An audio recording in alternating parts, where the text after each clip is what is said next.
The fall of Babylon is a historical term often used to denote the end of the Neo-Babylonian Empire after it was conquered by the Achaemenid Empire. In 539 BCE, Nabonidus, son of the Assyrian priestess Адцаdıkupı, came to the throne as king of Babylon in 556 BCE, after overthrowing the young king Marduk. For long periods he entrusted rule to his son, prince and co-regent Belshazzar, who was a capable soldier, but a poor politician. All of this left him somewhat unpopular with many of his subjects, particularly the priesthood and the military class. To the east, the Achaemenid Empire had been growing in strength. In 539 BCE, Cyrus the Great invaded Babylonia, turning it into a colony of Achaemenid Persia. Cyrus then claimed to be the legitimate successor of the ancient Babylonian kings. As it turns out, Cyrus was very popular in Babylon itself, in contrast to Nabonidus. Conditions.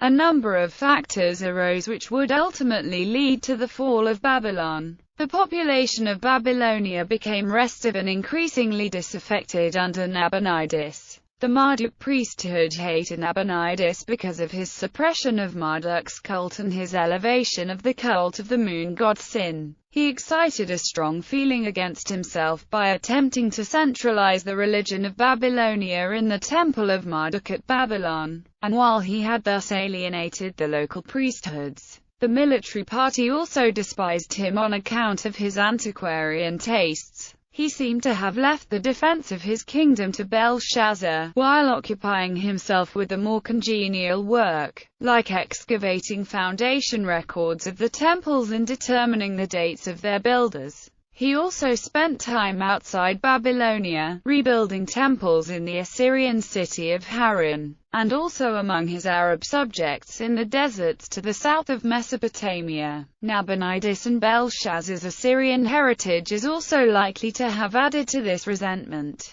In addition, Mesopotamian military might had usually been concentrated in the martial state of Assyria. Babylonia had always been more vulnerable to conquest and invasion than its northern neighbor, and without the might of Assyria to keep foreign powers in check, Babylonia was ultimately exposed. Preparations. It was in the 6th year of Nabonidus that Cyrus the Great, the Achaemenid Persian king of Anshan and Elam, revolted against his suzerain Astyages, king of the Mandar or Medes, at Ecbatana. Astyages' army betrayed him to his enemy, and Cyrus established himself at Ecbatana, thus putting an end to the massive Median Empire and making the Persian faction dominant among the Iranic peoples. 3 years later Cyrus had become king of all Persia, and was engaged in a campaign to put down a revolt among the Assyrians. Meanwhile, Nabonidus had established a camp in the desert of his colony of Arabia, near the southern frontier of his kingdom, leaving his son Belshazzar in command of the army. Invasion. In 539 BCE, Cyrus invaded Babylonia. Historical reconstruction of the fall of Babylon to Persia has been problematic due to the inconsistencies between the various source documents.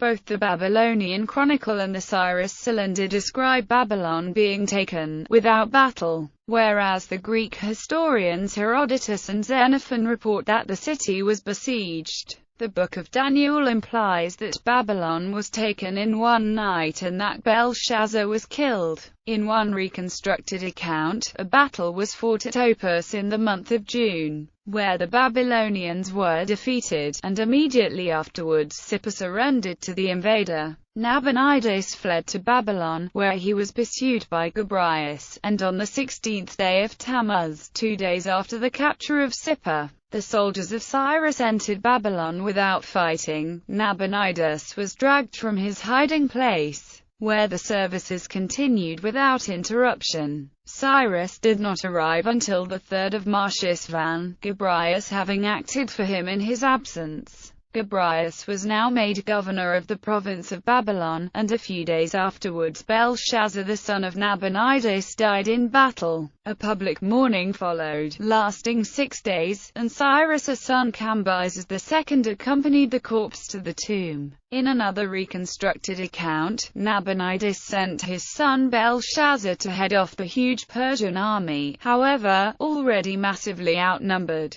Belshazzar was betrayed by Gsmåãnius, governor of Assyria, who switched his forces over to the Persian side. The Babylonian forces were overwhelmed at the Battle of Opis. Nabonidus fled to Borsippa, and on 12 October, after Cyrus' engineers had diverted the waters of the Euphrates, the soldiers of Cyrus entered Babylon without fighting. In Xenophon, Belshazzar is reported to have been killed, but his account is not held to be reliable here. Nabonidus surrendered and was deported. Gutian guards were placed at the gates of the great temple of Bel, where the services continued without interruption. Cyrus did not arrive until 3 October, with Gsmåãnius having acted for him in his absence. Gsmåãnius was now made governor of the province of Babylon. Absorption. Babylon, like Assyria, became a colony of Achaemenid Persia in 539 BCE. The invasion of Babylonia by Cyrus was facilitated by the existence of a disaffected party in the state, as well as by the presence of foreign exiles like the Jews, who had been planted in the midst of the country. One of the first acts of Cyrus accordingly was to allow these exiles to return to their own homes,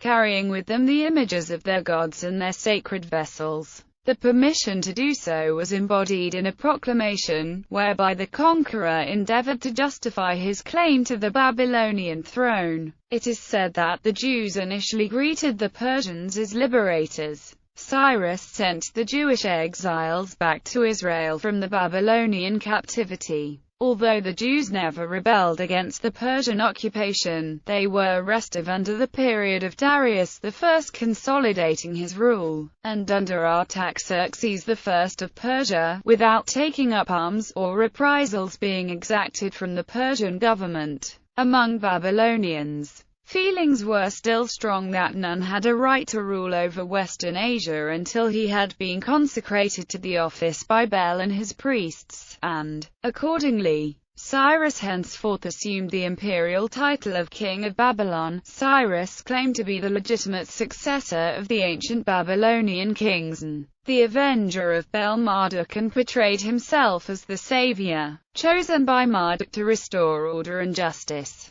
Cyrus was assumed by the Marduk priesthood to be wrathful at the impiety of Nabonidus, who had moved the images of the local gods from their ancestral shrines to his formal capital Babylon. A year before Cyrus' death, in 529 BCE, he elevated his son Cambyses II in the government, making him king of Babylon, while he reserved for himself the fuller title of king of the provinces of the empire. It was only when Darius I acquired the Persian throne and ruled it as a representative of the Zoroastrian religion, that the old tradition was broken and the claim of Babylon to confer legitimacy on the rulers of Western Asia ceased to be acknowledged. Immediately after Darius seized Persia, Babylonia briefly recovered its independence under a native ruler, Nidintabel, who took the name of Nebuchadnezzar III. He purportedly reigned from October 521 BCE to August 520 BCE, when the Persians took it by storm, while during this period Assyria to the north also rebelled.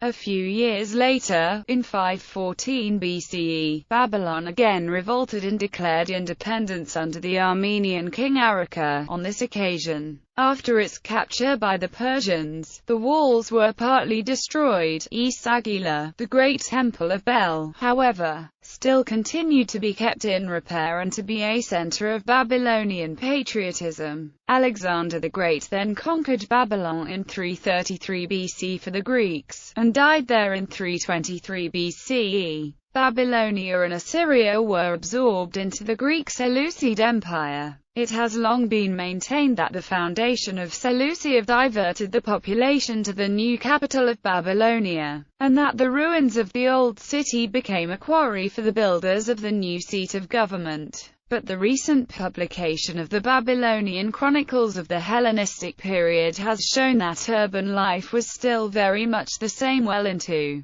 the Parthian age. The Parthian king Mithridates conquered the region into the Arsacid Empire in 150 BC, and the region became something of a battleground between Greeks and Parthians. Historiography. The cuneiform texts, the Chronicle of Nabonidus, the Cyrus Cylinder and the so-called verse account of Nabonidus, were written after the Persian victory. They shed unfavorable light on the Babylonian king and present Cyrus as the liberator of Babylon, the defender of the Babylonian gods, and consequently as the legitimate successor to the Babylonian throne. Modern scholarship recognizes the Cyrus Cylinder as a propaganda tablet designed to manipulate the public against Nabonidus and to legitimize Cyrus's conquest of Babylon. Regarding its claim that Babylon fell to the Medes and Persians without opposition, Bryant writes, "It appears prima facie unlikely that Babylon could have fallen without resistance."